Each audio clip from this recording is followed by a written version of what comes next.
Welcome to this session of mathematical concepts for pharmacokinetics.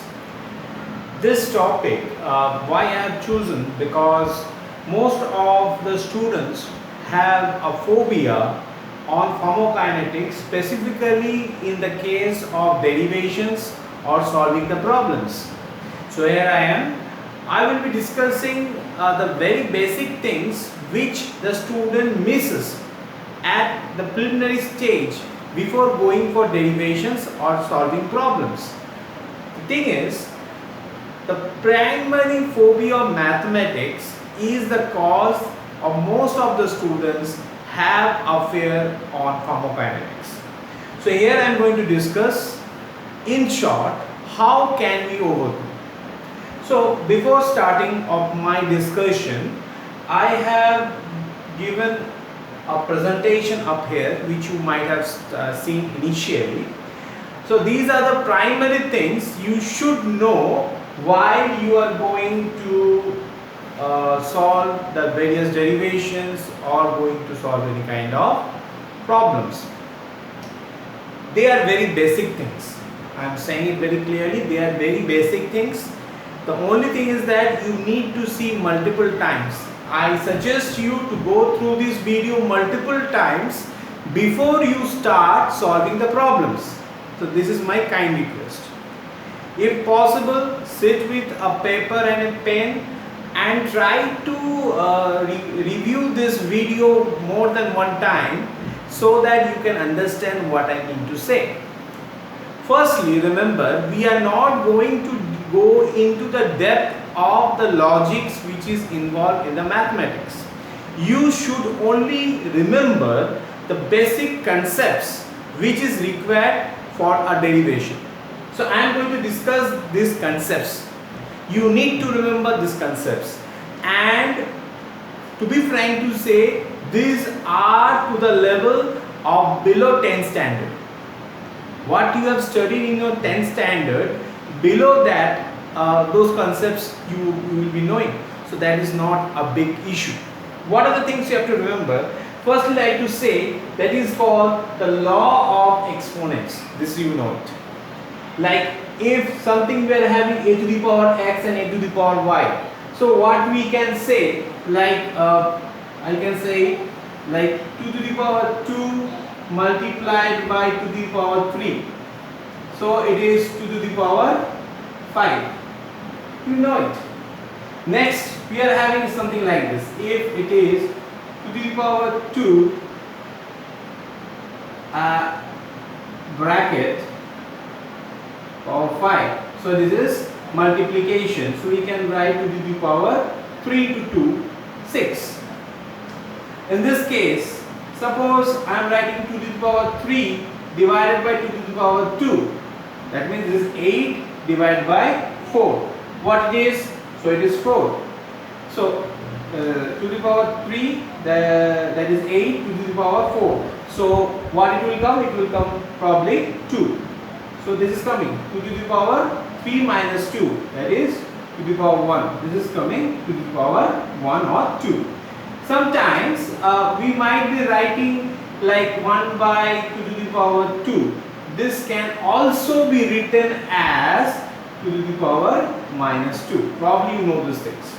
So this is not a big issue. Next, what you should know is something we call it as natural logarithm. That is log logarithm. You know these basic things. Log AB, you can write it as log A plus log B. Log A by B, you can write it as log A minus log B. Log A to the power x, you can write it as x log A. Suppose you have something minus log A by B. So you can remove this minus sign. Sometimes we need to remove. So you can remove this minus sign by just what you can do it, just reciprocate. So it will become B by A. Somewhere during the time of derivations, you will be getting the values in land. And probably we have a tendency of converting the land values to the log values. So when we try to do that, so you have to remember anything in the land can be converted to log only when it is multiplied by 2.30.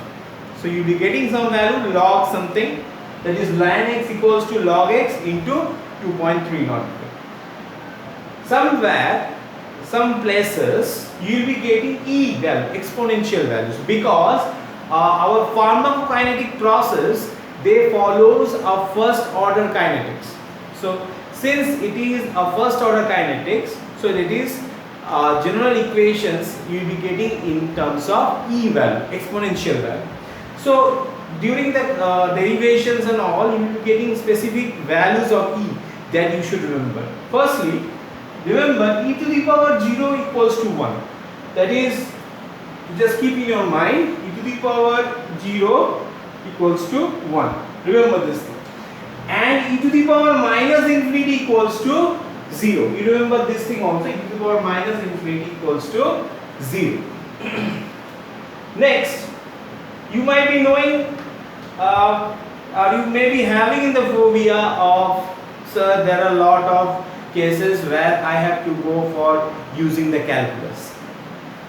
Frankly speaking, there is a minimum use of calculus. We don't use calculus in a vivid way.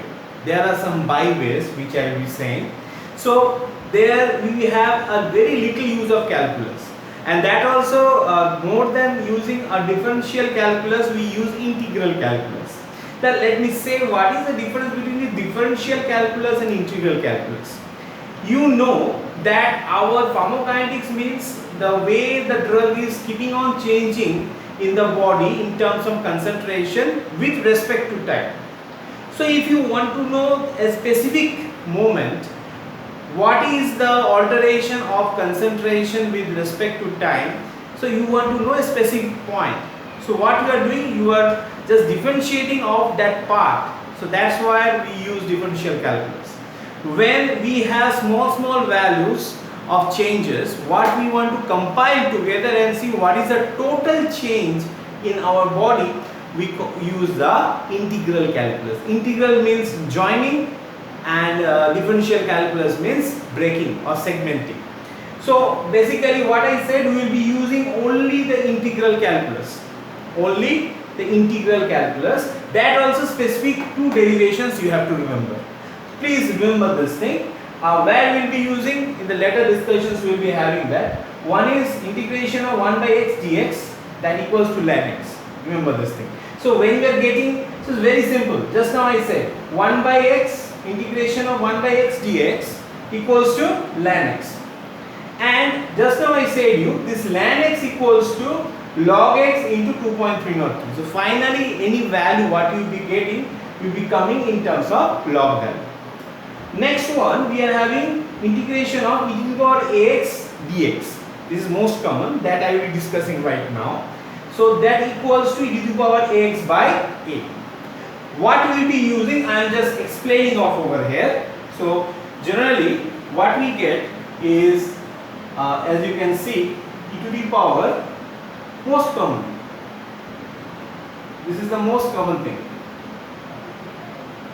We do it in terms of, this is the limit, the total.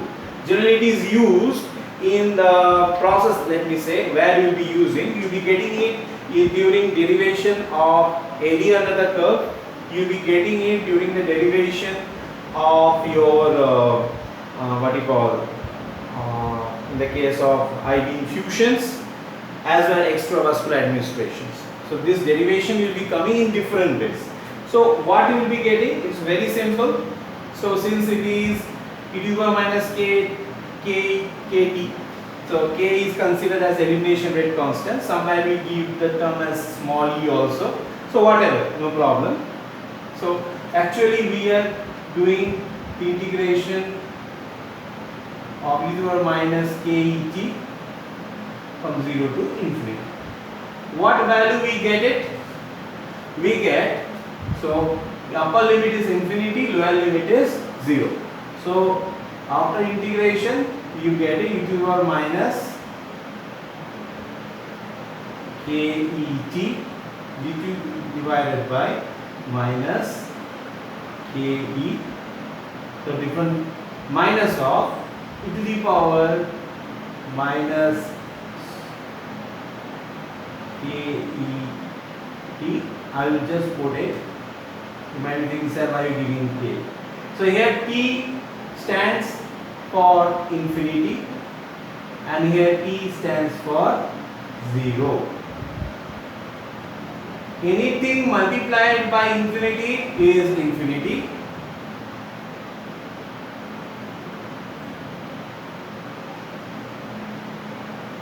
And anything, so minus minus plus, multiplied by 0 is 0.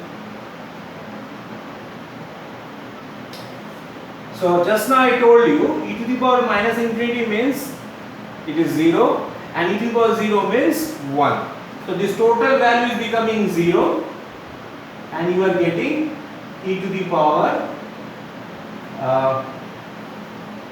so you are getting the value as e to the power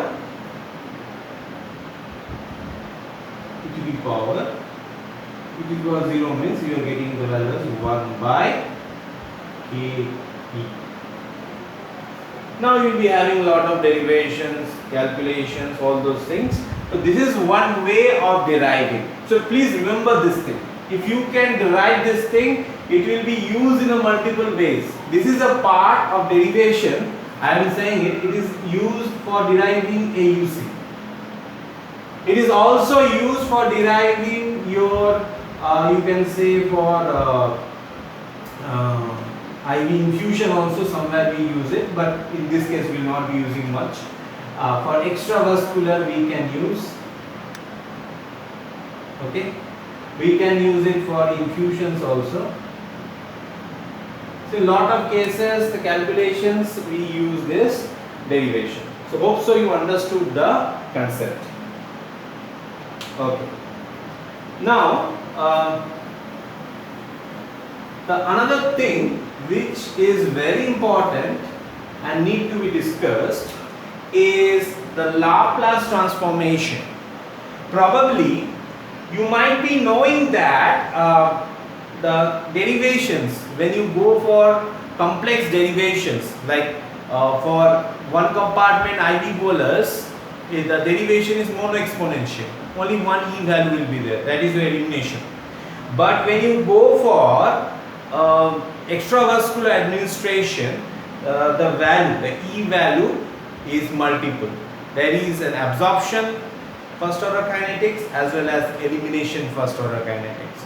So there are two rate processes. So there will be an exponential value related to absorption as well as elimination. So that case the derivation becomes little bit complicated.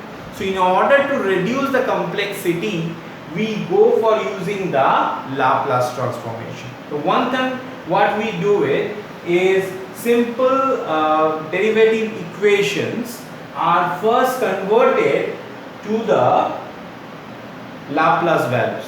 So we convert fx values to f dash s value. How? I will show it as example. And then we go for simple algebraic rearrangement. Remember, we go for simple algebraic rearrangement and we get some values like this. We get some values like this. You can see hopefully some values like this. So what we do it, after we get the value from the Laplace transformation table, we see those structures and we see what is the corresponding value in as fx form. So as we get the value, we get our result. So probably you should remember one thing, like we need to convert to our equation into a Laplace form, get it derived, get the structure and reconvert it into the normal fx form. So when you reconvert it to the normal fx form, you get what you needed. You get your equation solved. So this is some of the values you can see. Like one thing I will say, a e to the power minus at in the Laplace transform value it will come as a by s plus 8. Whereas this one comes as a by s plus s into s plus a. The next one you can see is a little bit complicated because it is by exponential. So this is this value comes in this form. So I will say the first one is used in the case of what we call it as IV bolus.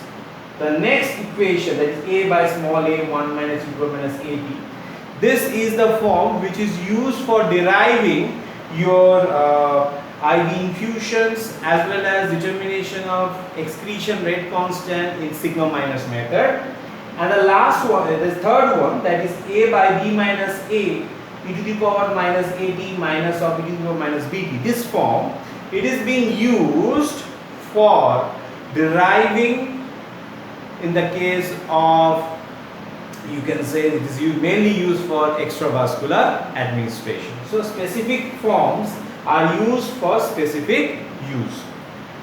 Generally, whatever the values initially you do is the rate of change or degree of change of rate of presentation, that is dx by dt, is being represented in the Laplace form as s x bar minus x naught, which suggests this is the main value and this is the zero value. This is the limit, you can say.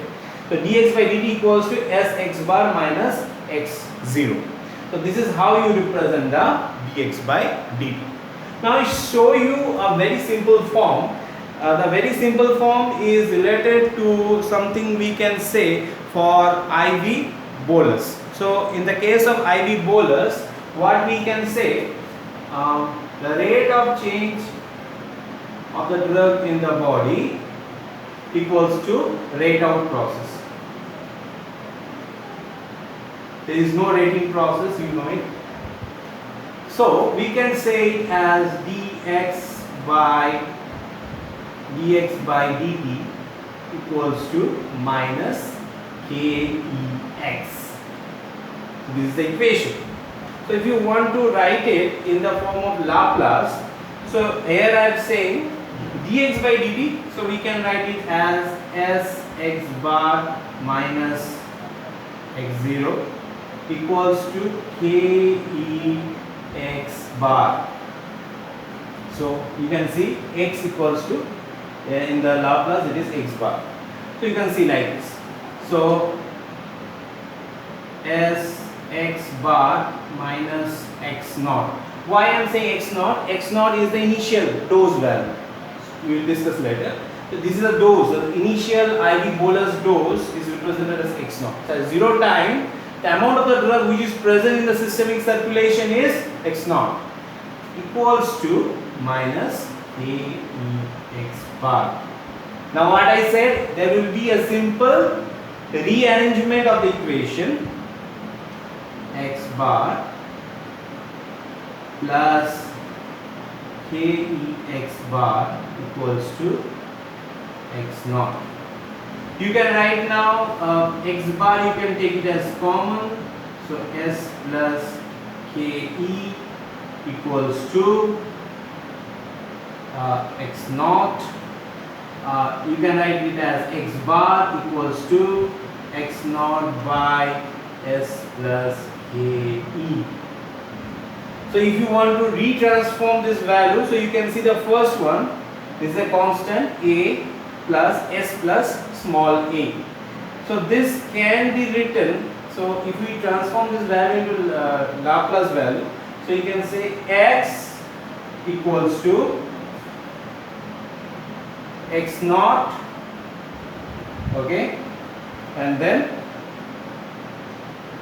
e to the power minus k. So this is how we are going to solve the equations. So this is an introduction. After, so you can check what is written over here. Just write it down on your notebook, and hope so in the next class we'll derive the equations in much more easiest way. Thank you.